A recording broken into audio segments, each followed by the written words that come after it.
ಎಲ್ಲ ನಮ್ಮ ಭಾರತ ದೇಶ ಅವರಿಗೆ ನಮಸ್ತೆ. ಈ ವಿಡಿಯೋಲಿ ಬರುವ ಉದ್ದೇಶ ಏನೆಂದರೆ, ನಿಮ್ಮ ಮುಂದೆ ಒಂದು ಪ್ರಶ್ನೆ ಇಡ್ತೀನಿ. ನಾನು ಈ ಬಂದ್ಗೆ ಕರೆ ಮಾಡುವ ಮುಖಂಡರುಗಳಿಗೆ ಈ ಪ್ರಶ್ನೆಗೆ ಉತ್ತರ ಕೊಟ್ಬಿಟ್ರೆ ನಾವು ಬಂದ್ ಮಾಡೋಕ್ಕೆ ಸಿದ್ಧ. ಅದೇನೆಂದರೆ, ಒಬ್ಬ ನ್ಯಾಯಾಧೀಶರಿಗೆ ಶೂವಿಂದ ಒಂದು ವಕೀಲ ಹೊಡೆದಂತ ಹೇಳಿ ಬಂದ್ಗೆ ಕರೆ ಕೊಟ್ಟಿದ್ದೀರಾ ನೀವು. ಇಲ್ಲಿ ನೀವೇನು ಹೇಳ್ತಾ ಇದ್ದೀರಾ, ಅಪಮಾನ ಆಗಿದೆ ನಮ್ಮ ಸಂವಿಧಾನಕ್ಕೆ ಅಂತ ಹೇಳ್ತಾ ಇದ್ದೀರಾ. ನಾನು ನಿಮ್ಮ ಹತ್ರ ಒಂದೇ ಒಂದು ಪ್ರಶ್ನೆ, ನಮ್ಮ ಬಾಬಾ ಸಾಹೇಬ್ ಅಂಬೇಡ್ಕರ್ ಶಿಲ್ಪಿ, ಸಂವಿಧಾನ ಶಿಲ್ಪಿಗೇನೆ ಅವಮಾನ ಮಾಡ್ದ ಅಮಿತ್ ಶಾ ಸಂಸದಾಗ.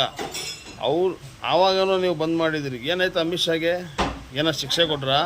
ಸಂಸದ ಆಚೆ ಹಾಕಿದ್ರಾ? ಏನಾಗಿಲ್ಲ. ನೀವು ಒಬ್ಬ ವಕೀಲಿಗೆ ಇಡೀ ದೇಶದಲ್ಲಿ ನೀವು ಹೀರೋ ಮಾಡ್ತಾ ಇದ್ದೀರ ಅಷ್ಟೇ.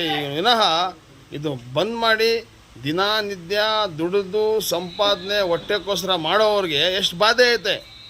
ಇಲ್ಲ, ನೀವು ಬಂದ್ಗೆ ಕರೆ ಕೊಟ್ಟಿರುವವರು ಏನಾದರೂ ಬಡವ್ರಿಗೆ ಏನಾದರೂ ಏನಾದರೂ ಇದು ಅವ್ರಿಗೇನಾದರೂ ಕೊಟ್ಟಿದ್ದೀರಾ? ಮನೆಗೆ ರೆಸ್ಟ್ ಕೊಟ್ಟಿದ್ದೀರಾ? ಬಡವ್ರಿಗೆ ದಿನ ದುಡ್ಡು ತಿನ್ನೋವ್ರಿಗೆ ಅವ್ರೇನು ಮಾಡಬೇಕು? ಮತ್ತು BJP ಮುಖಂಡರು MLA ಆಗಲಿ, MP ಆಗಲಿ, ಮಿನಿಸ್ಟ್ರಿಗಾಗಲಿ ಸಂವಿಧಾನ ಬದಲಾವಣೆ ಮಾಡ್ತೀನಿ ಅಂತ ಹೇಳಿ ಎಷ್ಟೋ ಜನ ಹೇಳೋಗಿದ್ದಾರೆ. ಅವ್ರ ಬಗ್ಗೆನೂ ಏನು ಮಾಡಿದ್ರು? ಅವ್ರಿಗೆ ಶಿಕ್ಷೆ ಕೊಟ್ರಾ? ಇದೆಲ್ಲ ತಪ್ಪು. ಈ ಬಂದ್ ಮಾಡಿದಕ್ಕೋಸ್ಕರ 1000 ಜನರಿಗೆ ತೊಂದರೆ. ದಿನನಿತ್ಯ ದುಡ್ದು ತಿನ್ನೋವ್ರಿಗೆ ಕಷ್ಟ ಕೊಡ್ತಾ ಇದ್ದೀರಲ್ಲ ಅಷ್ಟೇ. ನೀವು ಒಬ್ಬ ವಕೀಲನಿಗೆ ನೀವು ಇವತ್ತು ಹೀರೋ ಮಾಡ್ತಾ ಇದ್ದಾರೆ ಇಡೀ ದೇಶದಲ್ಲಿ. ಅವನು ಶೂವಿಂದ ಹೊಡೆದಿದ್ದಾನೆ, ಸಂವಿಧಾನಕ್ಕೆ ಅಪವಾದ ಆಗಿದೆ ಅಂತ ಹೇಳ್ತಾ ಇದ್ದೀರಾ.